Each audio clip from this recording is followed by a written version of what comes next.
আসসালামু আলাইকুম বন্ধুরা, কেমন আছেন সবাই? আশা করি সবাই ভালো আছেন, সুস্থ আছেন। আলহামদুলিল্লাহ আমরাও খুব ভালো আছি, সুস্থ আছি। সোনালী রান্নাঘর অ্যান্ড ব্লগ চ্যানেলে আপনাদের প্রত্যেকে স্বাগত জানাই।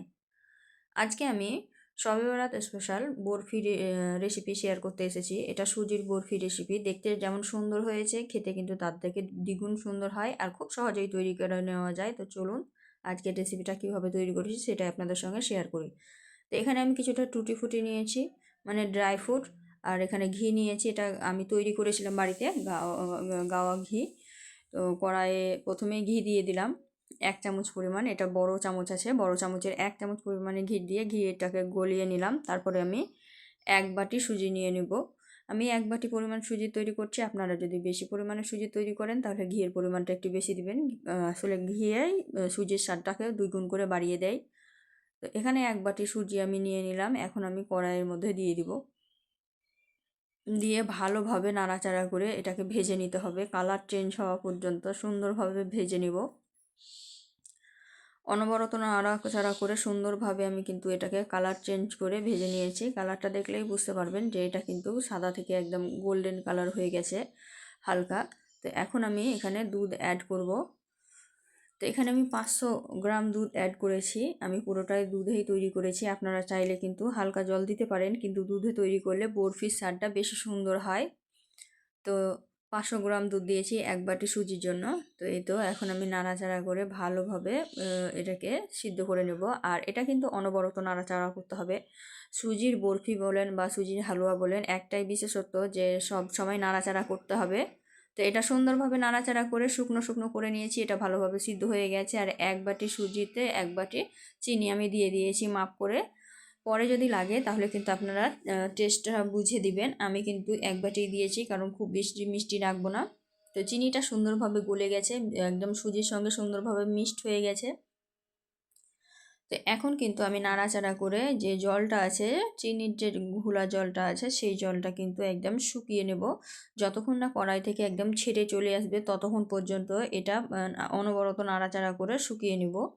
তবেই কিন্তু সুন্দরভাবে বরফিটা তৈরি হয়ে যাবে। তো দেখতেই পাচ্ছেন আমি কিন্তু অনবরত নাড়াচাড়া করে একদম শুকিয়ে নিয়েছি। তলায় কিন্তু একদম লেগে থাকে না, একদম ছেড়ে যাচ্ছে দেখুন, একদম শুকনো হয়ে গেছে। তো এই পর্যায়ে কিন্তু নামিয়ে নিব। তার জন্য আগে থেকে একটা থালার মধ্যে ঘি আমি ব্রাশ করে নিয়েছি, যাতে বরফিটা সুন্দরভাবে উঠতে সাহায্য হয় তার জন্য। তারপরে থালার মধ্যে ঢেলে এইভাবে ছেঁচকিতে করেই আমি বসিয়ে দিয়েছি। তারপরে হাতের মধ্যে একটু জল নিয়ে এটাকে সমান করে দেবো। এটা সঙ্গে সঙ্গে করে দিতে হবে, না হলে কিন্তু একড়ো মেকড়ো থেকে যাবে, তখন কিন্তু ভালো লাগবে না। তো তার জন্য কিন্তু হাত দিয়ে এভাবে চেপে চেপে দিতে হবে গরম থাকা অবস্থাতেই। তো দেখতেই পাচ্ছেন গরম থাকা অবস্থাতেই কিন্তু আমি হাত দিয়ে সমান করে দিলাম, একদম স্প্রেড করে দিলাম। এখন আমি ওপর থেকে কিছুটা ড্রাই ফ্রুট সরিয়ে দিব দেখতে সুন্দর লাগার জন্য। তো এটা অপশনাল, আপনারা চাইলে দিতে পারেন, না চাইলে নাও দিতে পারেন। ড্রাই ফ্রুট বলতে আপনারা যদি এর উপরে চেরি ফল দিতে পারেন তাহলেও কিন্তু আরও সুন্দর লাগে দেখতে। তো আমি উপর থেকে যেটা আমার হাতের কাছে ছিল অ্যাভেলেবেল সেটাই আমি দিয়ে দিয়েছি। আপনাদের হাতের কাছে যেটা থাকবে সেটাই আপনারা দিয়ে দিবেন। নারকেল কোরানো দিলেও কিন্তু সুন্দর লাগে দেখতে।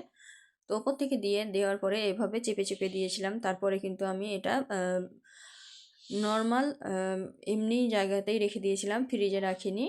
তো এটাকে 2 থেকে 3 ঘন্টা আমি রেখে দিয়েছিলাম। আর এটা সেট হয়ে গেছে, এটার প্রমাণ হচ্ছে এই যে হাত দিয়ে ড্যাব ড্যাব করে দিচ্ছি, তারপরেও কিন্তু হাতে একটুও লেগে আসছে না, তার মানে এটা পারফেক্টভাবে হয়ে গেছে। আর এটা আমি 2 থেকে 3 ঘন্টা রেখে দিয়েছিলাম, তারপরে আমি এটা বার করে নিয়েছি। আর এটা দেখাচ্ছি আমি কেটে। এটা কিন্তু ফ্রিজে রাখিনি, নর্মালে রাখলে কিন্তু সুন্দরভাবে সেট হয়ে যায় যদি ভালোভাবে সুজিটা পারফেক্টভাবে তৈরি করা হয়। তো এই তো আমি এখন পিস পিস করে কেটে নিচ্ছি দেখুন। এইভাবে কিন্তু বরফি তৈরি করে আপনারা খেতে পারেন। দেখতেও যতটা সুন্দর লাগে খেতেও তার থেকে দ্বিগুণ সুন্দর লাগে। আর এইভাবেই কিন্তু আপনারা বাইরে মানে মেহমানদেরকেও পরিবেশন করতে পারেন। আর যেহেতু শবে বরাতে কিন্তু সবাই সুজির হালুয়া করে থাকে, তার জন্য কিন্তু আমি বিশেষ করে এটা আপনাদের সঙ্গে শেয়ার করলাম। তো ভিডিওটি কেমন লাগলো কেউ কিন্তু কমেন্টে জানাতে ভুলবেন না।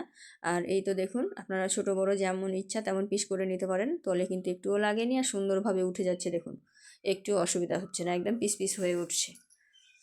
তো এখন আমি একটা প্লেটের মধ্যে এগুলোকে পরিবেশন করে নেব। প্লেটের মধ্যে আমি এভাবে রেখে দেবো। তো দেখতেই পাচ্ছেন প্লেটের মধ্যে নিয়ে নিয়েছি, আর দেখতে মাশাআল্লাহ কত সুন্দর হয়েছে।